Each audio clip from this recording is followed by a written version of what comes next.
Okay, so we're not in Peter. So if you think we're back in Peter, we already left. There's just one section left in Peter, and I'm not ducking it. There's nothing, you can read it, you'll see there's nothing there to duck.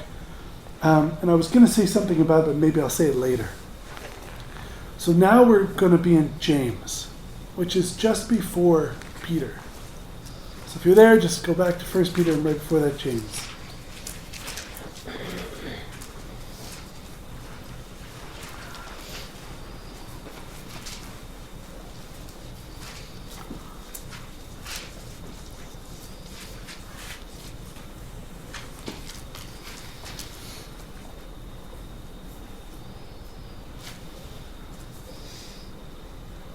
And there's a ton of background, but I don't think I'm going to do it.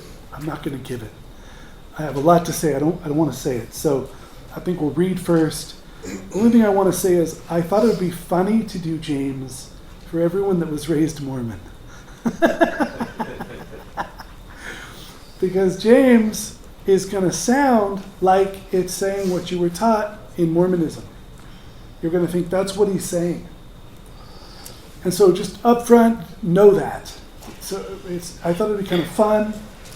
After Paul, and after the wave of power Paul put in the center, and the change it put in everyone's thinking, I thought it'd be fun to read James just to make people stumble.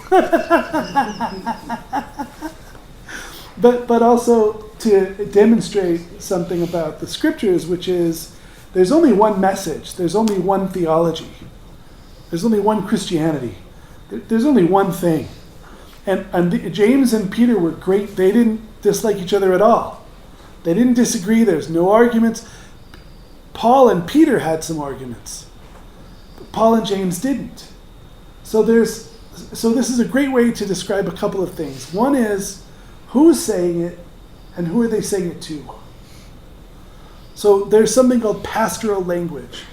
So if someone calls me with questions about theology, I'm typically not giving them straight theology. I'm thinking, where are they coming from? Who are they? Where are they coming from? What are they struggling with? And how do they need that message told to them for it to be relevant to them? If that makes sense. So Paul, he's stressing grace over works. Why? Because there's all the Jewish people that he's around that are saying works over grace. Right? They were, at the time of Jesus, the Jewish religion had totally gotten stuck in works. They were holy because they did everything right. They did their temple washings. They had, all these ways they were taught they had to live. They were doing that, and that made them righteous. And that made them saved. Or they thought so. And we know that isn't true, but they believed it. And so they were walking around dead spiritually, but thinking they're alive in God. So Paul, he wants to chip away at that. He wants to break that down. So he attacks this notion of works deeply. Think of this, though. Just think of Paul. Who, that we know of, who did more works than Paul out of all the disciples? None. So the guy telling you works are not it. Risked his life more, was shipwrecked more, was beaten more, imprisoned more, preached to more people, wrote more gospels, did more miracles than any of them. The one who tells you works don't even matter. Or you might think he's saying that if you don't know him. So just know that as a background. And James, he's kind of like the other way around. He was the bishop of Jerusalem. So he was like Jesus' cousin, close relative, Bishop of Jerusalem. They called him James the Just. The Jews of the day named him James the Just because they believed he was incorruptible, so holy. And he has a message, but he's speaking to a different group. Who's he speaking to? Well, he's speaking to Christians who, okay, this is the part I wasn't going to say, but I might as well say it. A number of years ago, I was listening to NPR. And there was a guy on there that studied cults. And I don't know if you guys know, but in the scholarly world, the word cult doesn't mean bad. There's good cults and bad cults, right? So cult isn't bad. It's the kind of cult that it is that decides what's harmful or not. And one of the things he really was impressed by as he studied cults throughout history is that the ones who believed end times were coming produced the most radical change. When it was a good cult. I'm not talking about people that commit suicide together or something like that. But when they believed the end was imminent, when they really believed that, it put a gusto, it put a newness and a life and an energy into that community that he said you never find anywhere else. And I was lucky enough to be raised in a good cult in that sense. It was New Age. I have my issues with it. But we were told and believed, I kind of believed that 1998 was it. I know later it became 2012, and I don't know what it is now. But in my generation, it was 1998. That's when it was all going to happen. California was going to break into the sea. This wave of power was going to come over. Everybody was ready, and they were going to be transformed by it. And, the people who believed that at that time, they had a level of devotion you rarely ever find. Because the entire world is ending. It's ending. So why am I telling you that? Because Jesus talked about his second coming a lot. And if you read carefully, he didn't lie. But people absolutely, and I think maybe he let them have the impression that it was soon. So right around the time James is preaching, they're figuring out it's not coming. It isn't. Maybe it isn't coming soon. They had they had sold all their possessions. They had pitched everything into the middle and were just sharing everything, kind of like hippie commune stuff. Everyone, didn't own anything. They all shared everything together. Everyone helped everybody. They spent all their time in prayer. They were doing what communities do when they believe the end times are near. And it's not a negative cult. It's not a bad cult. Profoundly positive. But James, so his letter, it's coming in at a time when it started to dawn on them it's not coming. Or maybe it isn't. Like people that were sure it was coming in their lifetime die. They'll call those the fathers. The fathers are starting to fall asleep. So then that gusto it's been lost. And you've got people saying, I believe, yeah, sure. I believe. But they were, whatever, having affairs or whatever. So there's no works. It's this community at this time, not everywhere, not all communities all around, but this community at this time is in danger of going to sleep spiritually. And their faith is no longer faith, it's just sort of cold intellectual adherence to a belief. And it's not alive. So he comes in, and you're not going to hear much of it in the first section we read, but as we go on, he's going to ask you, what good is your faith if there's no works? What good is your faith if there's no works? That's what he's going to say. If you're Mormon, that works has a lot of laden baggage with it. Very specific kinds of works that have to be done in specific ways. And you might not be doing enough. And everybody better do a whole bunch more. This isn't quite where James is coming from. Remember, just think of this as a spectrum. Paul on one end, the most busy possible type of person. It'd be like Jill. Jill's idea of slowing down looks like a busy day for me. And it's just true. So, you got Paul on the one end who's busy. Then all the way on the other end, we don't really know this for sure, but we can surmise. John. Paul's got a lot to say. Towards the end of John's preaching, all he would do is get up and say, love your neighbor, and then sit down.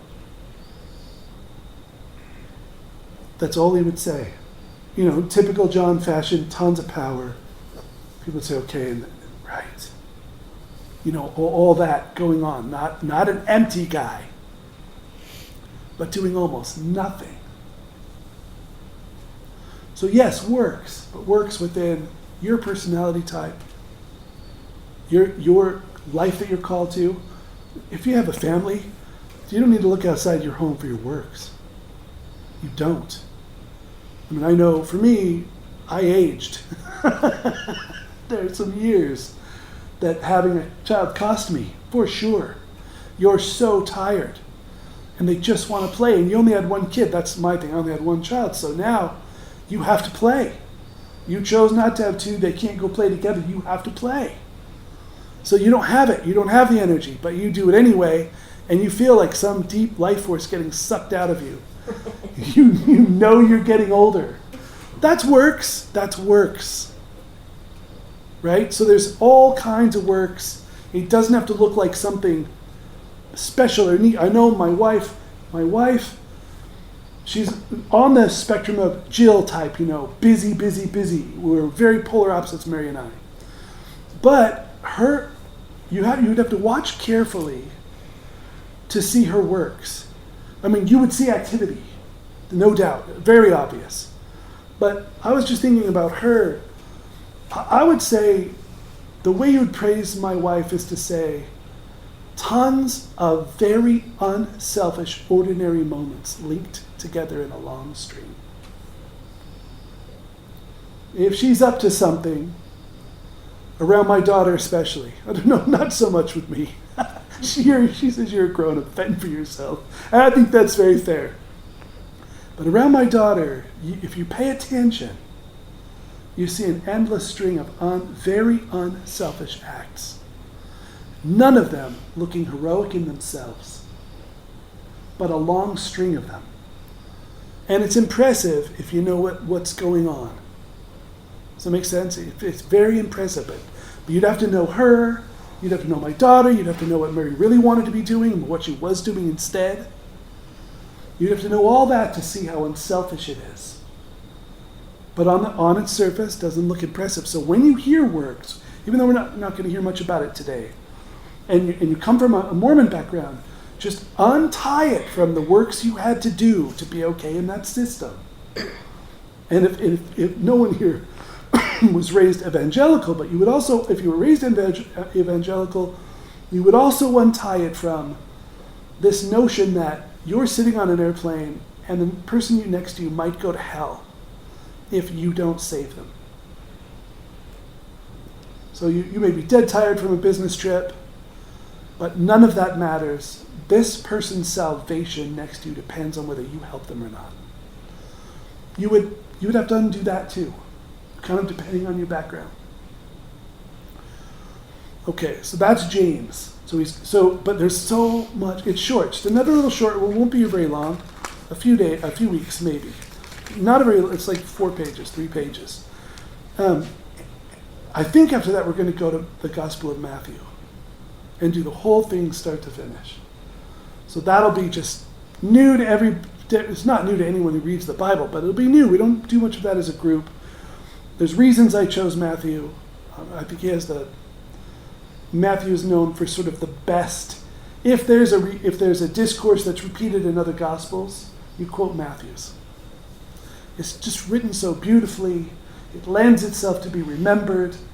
And a lot of things we haven't heard as much in here, even though you'll know them when you hear them. So we'll do that, but we'll do James now. So just keep that context. And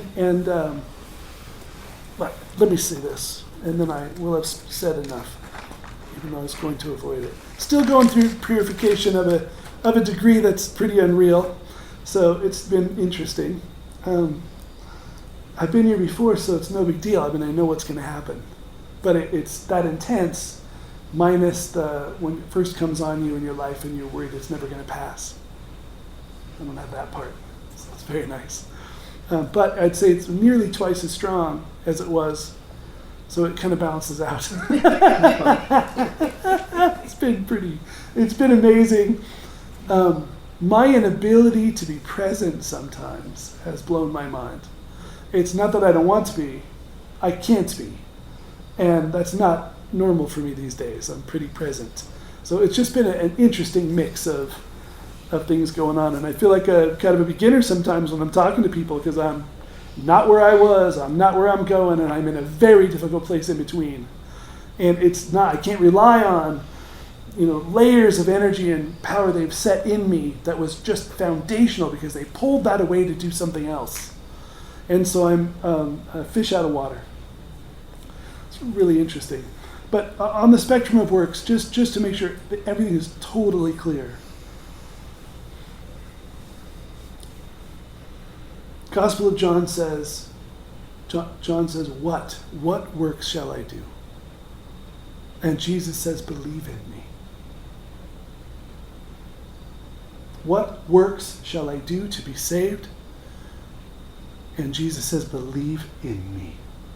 This, he says, is the work of God. So what's the primary work? The primary work is to believe. And everyone here can go more deeply and believe more deeply. And that is going to be relevant in what we read in James today, I think. Because James says some profound things that you might be tempted to skip over that are true if you believe them. And then they happen. That's the primary work, to believe in Christ. And the next most primary work is to pray. Don't ever think your prayer life isn't works. It's the highest work. This is traditional Catholicism. This is not my interpretation of it. The highest activity is prayer. When you pray, you are working. And that includes meditation. Inventory is works. Inventory is works. I'm trying to show you the foundational works.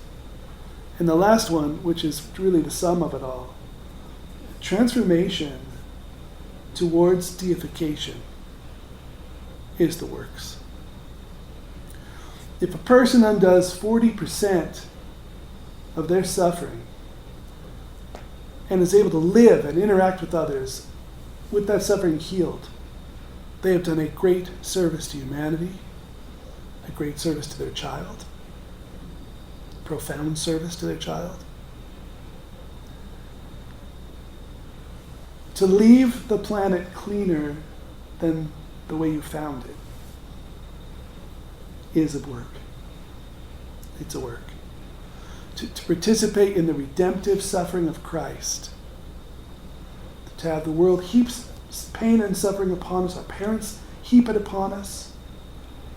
We transform that. We allow God to transform that into love. That is participating in the redemption of Christ. That is work. And I often think of those of us who had extra difficult parents and upbringings. And in the New Age, it kind of meant bad person in the last life. So that's what you got. You're kind of bad and you got bad parents. Your karmic stuff. I loved when I entered Christianity and they gave me this other option, which is maybe you're a strong soul and maybe God trusts you to take that much of the suffering out of the world and let it be transformed. Maybe there's no karmic thing to it at all. Maybe it's just your lot in the undoing of suffering in this world.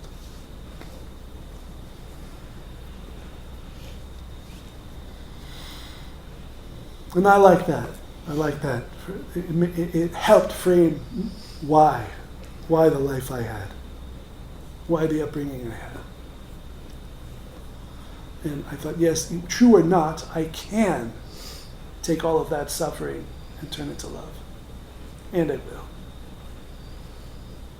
And the world will have that much less in it because I let God do it.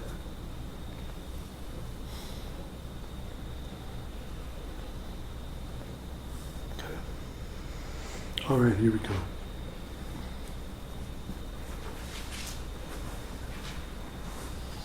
It's not really much in dispute that James wrote this. I think James did write it.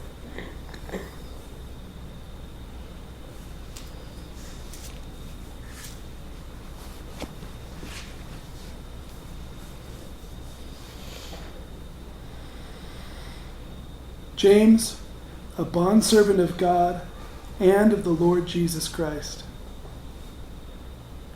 to the 12 tribes which are scattered abroad, greetings. My brethren, count it all joy when you fall into various trials, knowing that the testing of your faith produces patience. But let patience have its perfect work, that you may be perfect and complete, lacking in nothing. If any of you lacks wisdom, let him ask of God, who gives to all liberally and without reproach, and it will be given to him. But let him ask in faith, with no doubting. For the one who doubts is like a wave of the sea driven and tossed by the wind. For let that man suppose that he will receive anything from the Lord.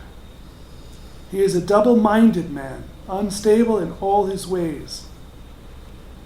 Let the lowly brother glory in his exaltation, but the rich in his humiliation. Because as a flower of the field, he will pass away. For no sooner has the sun risen with a burning heat than it withers the grass. Its flower falls, and its beautiful appearance perishes. So the rich one also will fade away in their pursuits.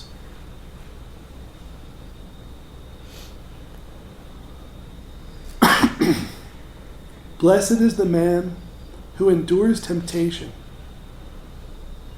for when he has been approved, he will receive the crown of life, which the Lord has promised to those who love him. Let no one say when he is tempted, I am tempted by God.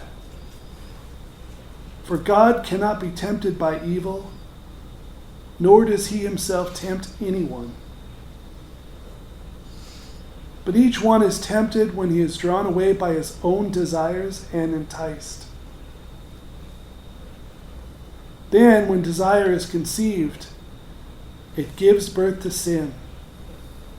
And sin, when it is full grown, brings forth death.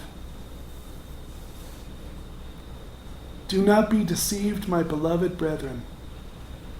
Every good gift and every perfect gift is from above, and comes down from the Father of lights, with whom there is no variation or shadow of turning.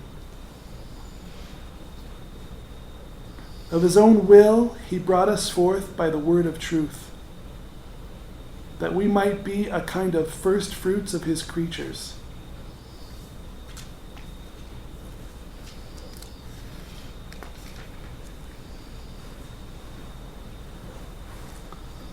I'm going to stop there. I was going to go further, but let's stop there. And I'm going to let you have it for a minute. I'll give you plenty of time. But notice this is like Old Testament songs. It's like wisdom literature. It's got that genre from the Old Testament.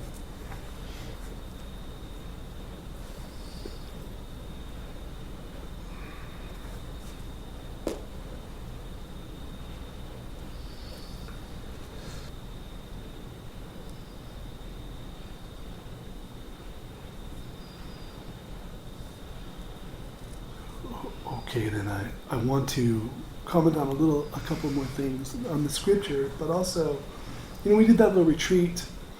It doesn't matter if you came or didn't come, don't worry. We're going to do it every year, it's nothing, but it was nice. And one thing I said that was really beautiful, but I can't say who was involved other than Lauren, but someone shared something, someone who's new, and it was, off. It's not what you do as a Christian. And I'm thinking, okay, this is a big talk. This is going to be a tough one. I wouldn't have had it then.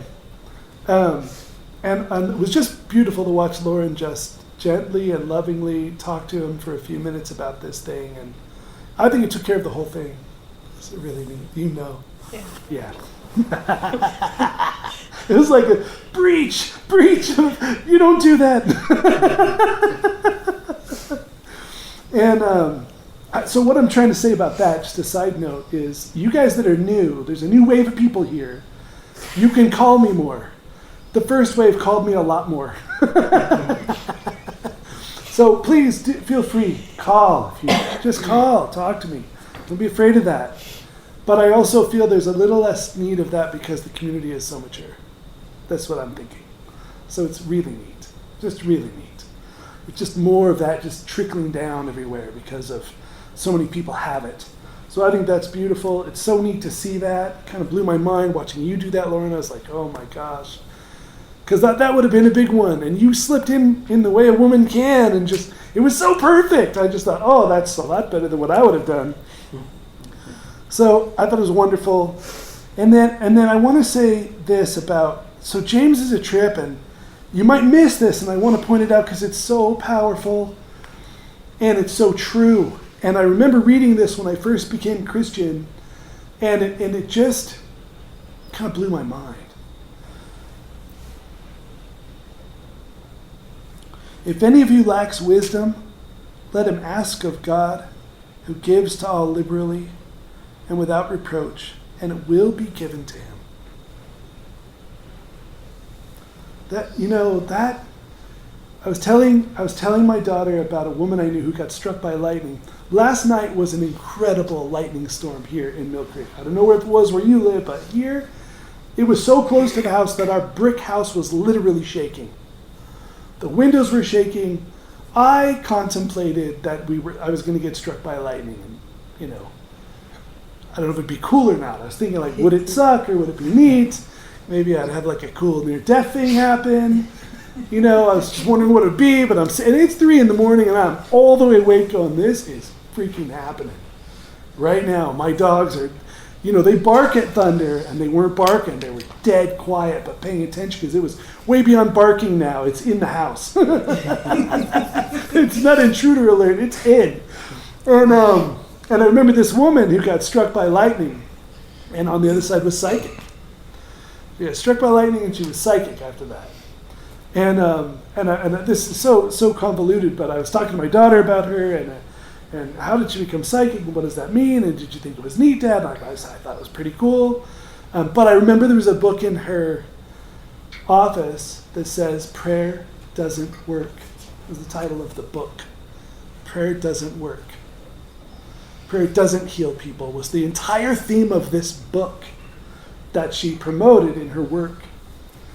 And so it was a big conversation for my daughter and I between like the psychic stuff and the God stuff and how it's not really the same. And a lot of times it ends up at cross purposes to one another. But then I was thinking, but it would be okay if I got struck by lightning and that happened.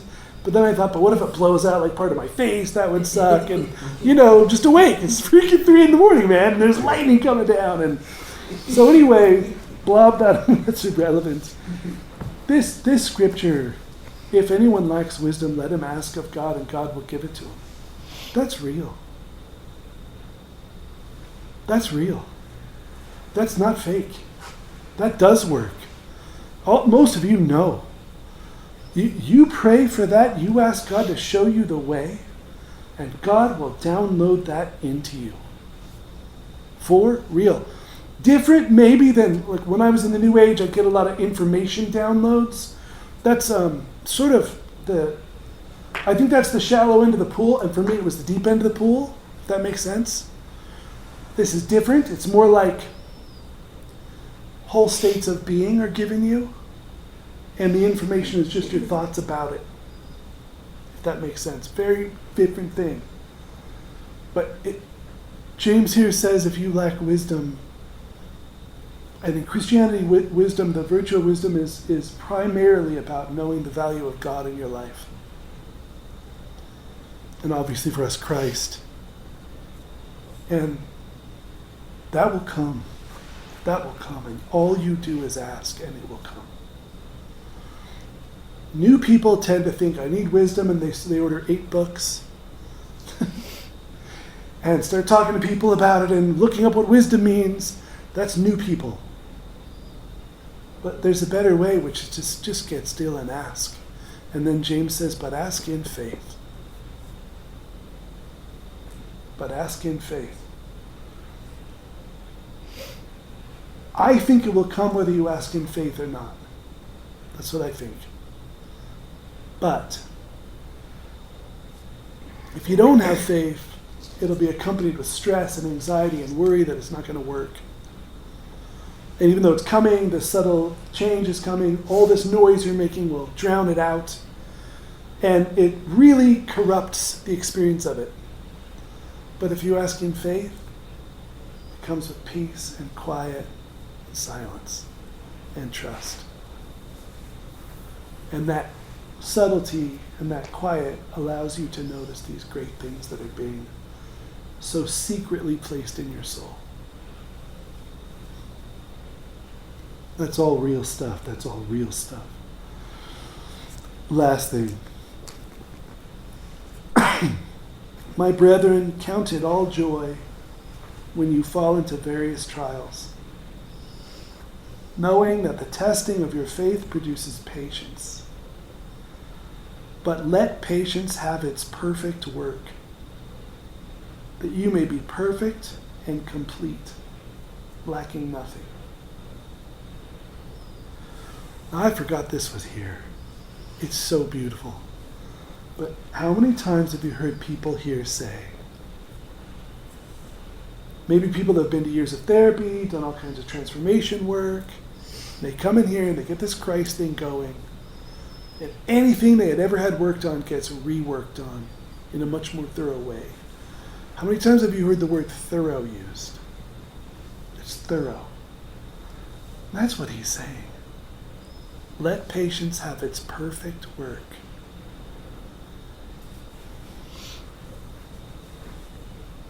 The end is deification. The end is Raya Christ. That's the end. Raya Christ.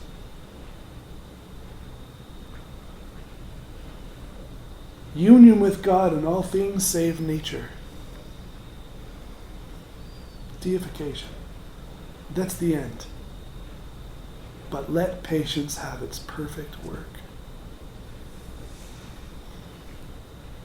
I'm like 30 years on the journey, 28 years on the journey, going through serious purification. That's okay with me. I want it.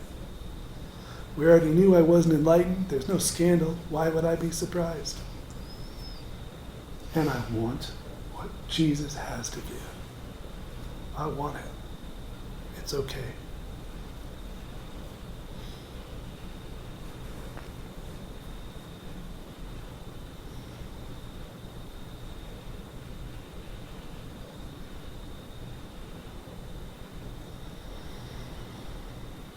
And if they want to make me look like an idiot in front of people, which they have been doing, that just seems to be something they like to do. When it's going to be around people, put him there. That's okay. It's cool. If I was clinging to reputation, this helps. Okay, thanks everyone so much.